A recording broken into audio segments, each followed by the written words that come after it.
ধন্যবাদ এই সুযোগ দেওয়ার জন্য। আমি ন্যাশনাল খ্রিস্টিয়ান ফেলোশিপ অব বাংলাদেশের জেনারেল সেক্রেটারি মার্থা দাস। আজকে এই সুন্দর সুযোগের জন্য আমরা সর্বশক্তিমান ঈশ্বরকে ধন্যবাদ জানাই এবং জামাত ইসলামের আমির মহোদয়ের সাথে আমরা কথা বলেছি। উনি যে আশ্বাসগুলো দিয়েছেন সেটাই আমি একটু আরবার রিপিট করতে চাই। যেটা উনি জাতির উদ্দেশ্যে বলেছেন সেটা হলো, যদি মহান সৃষ্টিকর্তা ওনাদেরকে এই দেশ পরিচালনা করার সুযোগ দেন, তাহলে এই বাংলাদেশের শারিয়া ল অর্থাৎ শারিয়া আইন উনি বাস্তবায়ন করবেন না। এটা আমাদের জন্য খুব ভালো বিষয় ছিল।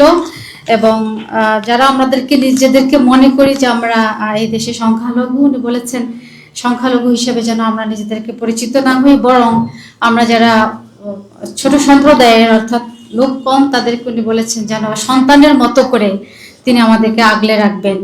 তো এইটাই যেন প্রচলিত থাকে, যদি মহান সৃষ্টিকর্তা ওনাদেরকে দেশ পরিচালনা করার সুযোগ দেন। আমি সকলের মঙ্গল কামনা করি। আমার নাম মার্থা দাস, আমি ন্যাশনাল খ্রিস্টিয়ান ফেলোশিপ অব বাংলাদেশের জেনারেল সেক্রেটারি। Thank you.